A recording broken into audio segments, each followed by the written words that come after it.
नमस्कार दोस्तों, आप सभी को करवा चौथ की ढेर सारी शुभकामनाएं। तो आज की वीडियो में हम जानने वाले हैं करवा चौथ व्रत में रात को चंद्रमा का पूजन कैसे करते हैं और पति का पूजन कैसे करते हैं। तो देखिए, पूजा की थाली है वो आप छत पर भी लेकर जा सकते हैं। आपके जहाँ पर अच्छे से आपको चांद दिखाई देता है वहाँ पर आप, या तो फिर आंगन से भी आप पूजा है वो कर सकते हैं। मैं यहाँ पर आंगन में पूजन है वो कर रही हूँ, क्योंकि हमारा जो आंगन है वह खुला है, तो यहाँ से चंद्रमा के दर्शन है वो आसानी से हो जाते हैं।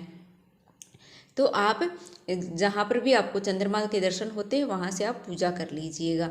तो सबसे पहले आप थाली में है वो दिया जो रखा है आपने वह जलाना है, और उसके बाद में दिया जलाने के बाद में हमें जो करवा हमने रखा है, मिट्टी का करवा जो हम लेते हैं पूजा करते वक्त, कथा हमने सुनी थी उस वक्त हमने जल से जो भरा था, उस कलश के अंदर हम जो भी हमने मिठाई इसके ऊपर रखी थी, या फिर जो भी आपके यहाँ पकवान बनते हैं वो अगर डालते हैं, या फिर बतासे वगैरह कोई भी मिश्री वगैरह मिठाई इसमें डाल देंगे। मतलब या तो इसके ऊपर रखा हुआ वह डाल देंगे, या फिर आपने जो भोग बनाया है वह डाल देंगे।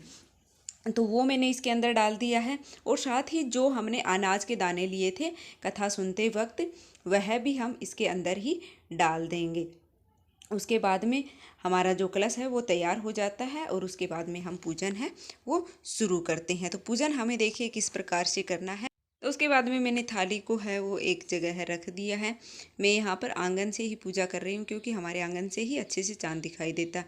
उसके बाद जो भी आपने तिल्ली या फिर सीके वगैरह कुछ भी लगाई हैं वो निकाल करके, और जहाँ से मतलब धार बनती है उसकी जो टूटी सी होती है इस करवे में, वहाँ से हम जल की एक धार में है वो करवे को ऊपर करके, मतलब अपने हाथ हैं वो अपने सर से भी ऊपर करके, और हमें धार बनाते हुए इस तरीके से करवे का जल है वो सींचना है चंद्रमा की तरफ। मतलब अर्घ हमें लगाना है एक धार में, और बहुत ही प्रेम पूर्वक, जल्दबाजी हमें नहीं करनी है, आराम से हमें अर्घ है वो प्रेम पूर्वक लगाना है इस तरीके से धार बना करके। तो आपको हाथ अपने ऊपर उठाने हैं, और उसके बाद इस तरीके से जल है वो पूरा आपको चंद्रमा की तरफ सींच देना है। मतलब कि अर्घ आपको इस तरीके से लगा देना है।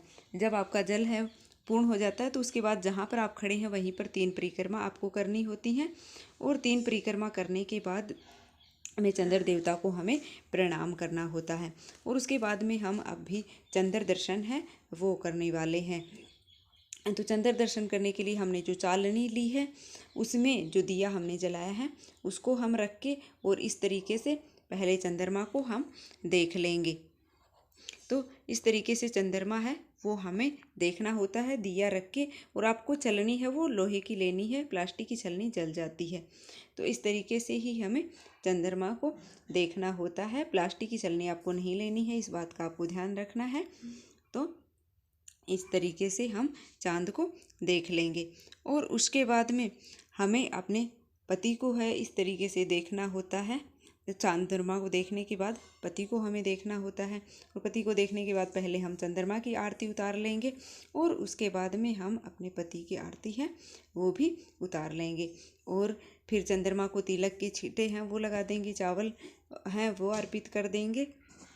और उसके बाद में हमें पति पूजन करना होता है, तो पति पूजन के लिए चंद्रमा को देख के हमने पति को भी देख लिया। उसके बाद में तिलक हम पति को लगा देंगे और अक्षत अर्पित कर देंगे, और उसके बाद में मिठाई हम खिला देंगे, जल पिला देंगे, और उसके बाद में पति के हाथों से हम जल पी करके और मिठाई खा करके और अपना व्रत है वो खोल देंगे। तो इस तरीके से हमें चंद्रमा का पूजन है वो करवा चौथ के दिन करना होता है।